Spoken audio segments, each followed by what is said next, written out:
안녕하세요. 교수쌤입니다. 자, 이번 시간에는요, 자기소개서 시리즈 마지막 편입니다. 4번 문항입니다.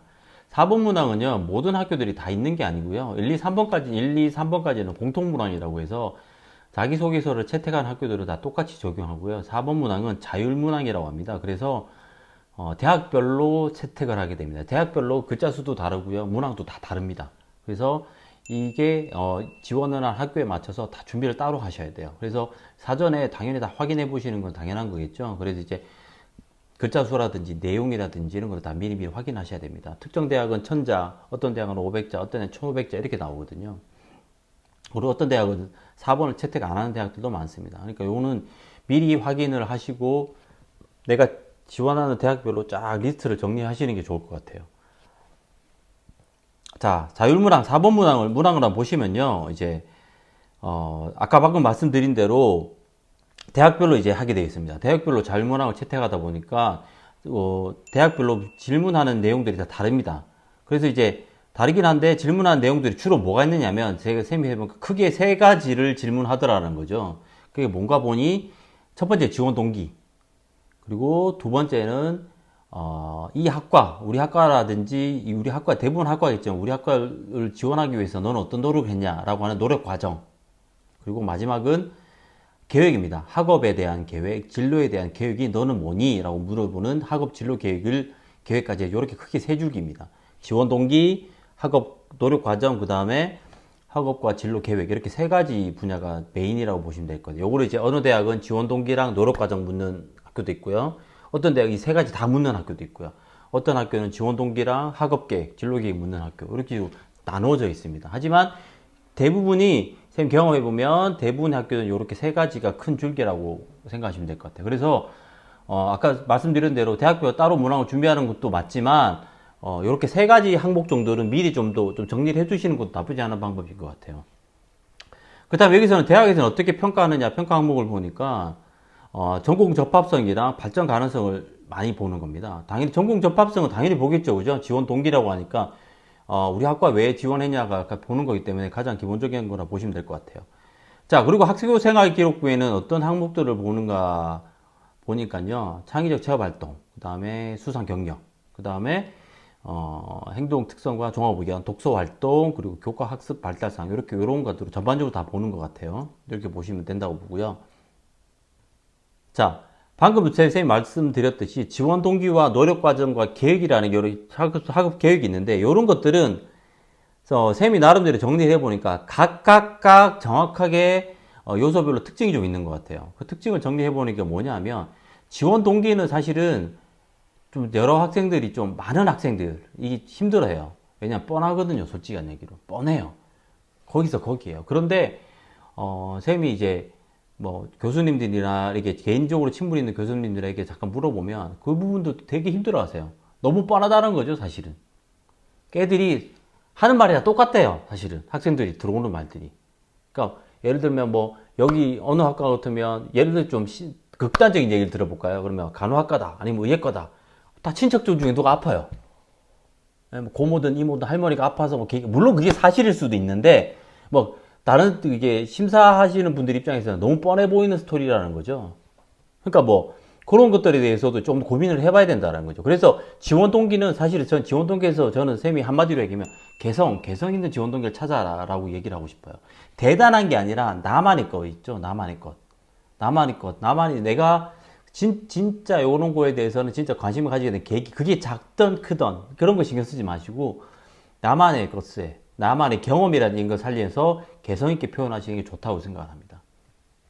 그리고 노력 과정. 노력 과정은요, 조금 솔직했으면 좋겠어요. 자꾸 여기서 노력 과정 한 게 없어요라고 해서 자꾸 뭔가를 우리 흔히 하는 말로 뻥튀기라 그러죠. 막 살을 붙여서 만들려고 한단 말이에요. 근데 그거는 교수님들이 보시면 금방 알아보실 것 같아요. 쌤이 봤을 때는. 실제로도 가서 금방 이제 탄론하는 학생들이 많아요. 그러니까 그렇게 하지 마시고 이게 아까도 얘기했듯이 작다라고 생각하지 마시고 진짜로 내가 요기에 대해서 노력했으면 진짜로 했던 사실 그대로를 정리를 해주시는 게 좋아요. 그래서 노력 과정에서 쌤이 이제 진솔하게 적어라 라고 이야기를 해드리고 싶어요. 그리고 마지막 계획이죠. 계획은 이제 아까도 얘기했듯이 크게 두 가지가 있어요. 학업 계획. 학업 계획은 뭐냐면 대학에 들어가서 어떻게 공부를 할 것이냐에 대한 얘기고요. 진로 계획은 대학을 나와서 내가 사회에 진출했을 때 어떤 직업을 선택하고 어떤 진로를 선택할 것이냐에 대한 계획인 거죠. 계획은 우리가 한번 생각을 해보세요. 계획은 어떤 게 더 좋아 보이냐면 구체적인 게 좋아요. 그냥 막연히, 그죠? 대학 들어가서 저 그냥 외국어 공부 열심히 할 거예요, 이렇게 얘기하는 거랑, 아, 저는 외국어 공부를 열심히 하기 위해서 이런 활동을 하고, 이런 동아리에 들어가고, 이런 활동을 하고, 이렇게 하고, 뭐 외국에도 이런 교환학생으로 갔다 오고, 이런 식으로 구체적으로 체계화시켜서 얘기를 해준단 말이에요. 그럼 듣는 사람 입장에서는, 아, 이 친구가, 이 학생이 뭔가 좀 열심히 하려고 하는구나라는 느낌이 오잖아요. 그죠? 그렇기 때문에 계획은 구체적인 게 좋습니다. 물론 이 구체적인 것도 이제 거짓말을 하라는 게 아니라 본인이 진지하게 생각을 한번 해보는 거예요. 정말 내가 A라는 대학을 들어가면 어떻게 공부하면 좋지? 그래서 아 진짜 홈페이지 들어가서 교육 활동도 한번 보시고, 아 이런 과목이 되게 재밌을 것 같아요, 이런 동아리에 들어가면 재밌을 것 같아요, 이렇게 이런 과정들을 구체적으로 적어주시는 게 좋을 것 같아요. 그만큼 학교에 대한 관심 있다는 표현이 될 수도 있습니다. 그렇게 보시면 됐고요. 진로도 마찬가지입니다. 진로도 마찬가지로 하다 보면, 이게 쓰다 보면 되게 이제, 물론 그런 친구는 없겠지만 아주 극단적인 예를 한번 더 들어볼게요. 이제 그냥 과학자가 나와서 과학자가 될 거예요. 뭐 생화학자가 될 거예요. 뭐 화학자, 화공학자가 될 거예요. 이렇게 얘기하시는 게 아니라 어느 분야, 내가 어느 분야에 어떻게 관심을 가지고 있다, 어떻게 하고 싶다, 구체적인 분야를 구체적으로 찝어서 그만큼 거기에 대해, 그렇다고 해서 조심하셔야 될 거는 어느 기업에 들어가겠다는 쓰시면 안 돼요. 그거를 쓰시면 절대 안 돼요. 아시겠죠? 특정 기업, 뭐 S전자에 들어가고 싶어요, 라든지 뭐 어느 특정 회사에 들어가고 싶어, 이런 얘기는 적으시면 안 되고, H자동차에 들어가고 싶어요, 뭐 이런 식으로 그런 얘기는 마시고, 이게 직업에 대한 전문 분야들 있죠. 직업에 대해서 제가 어떤 연구자가 되고 싶으면 어떤 뭐 과학자로 어떻게 해서 어느 분야에 대해서 어떤 연구를 해보고 싶다, 그 구체적인 내용들 좀 더, 그러니까 너무 세밀하게 들어갈 수는 없겠지만 우리가 알아볼 수 있는 한에서의 최대한 구체적인 부분을 들어가시는 게 좋을 것 같아요. 뭐 예를 들어서 뭐 자동차 디자인을 해보고 싶은 친구다, 그럼 그냥 자동차 디자인 해보고 싶어, 이런 것보다는 나는 자동차 디자인 중에 소형 자동차, 특히나 뭐 소형 자동차라든지 소형 SUV라는 쪽, 이쪽 분야에 특화된 뭐 디자이너가 되고 싶어요 라든지, 조금 더 그냥 큰 틀에서 조금 더 깊이 있게만 들어가도 되게 조금 보시기에는 저기 서류를 검사하시는 분들, 입학사정관 분들, 이런 분들이, 아니면 교수님이 보시기에 좀 더 적극적이고 좀 더 관심이 많은 친구로 보여질 거라고 생각합니다. 그러니까 이런 분들에 조금 더 내가 노력을 해야 돼요. 4번은 사실은 자료조사 이런 거 조금 더 해야 됩니다. 그러니까 무작정 적으시는 것보다는, 작성하시기보다는 자료조사를 충분히 한번 해보시고 하시기를 추천을 드리겠습니다. 자, 이렇게 해서 자기소개서 시리즈를 이제 마감을 할 건데요.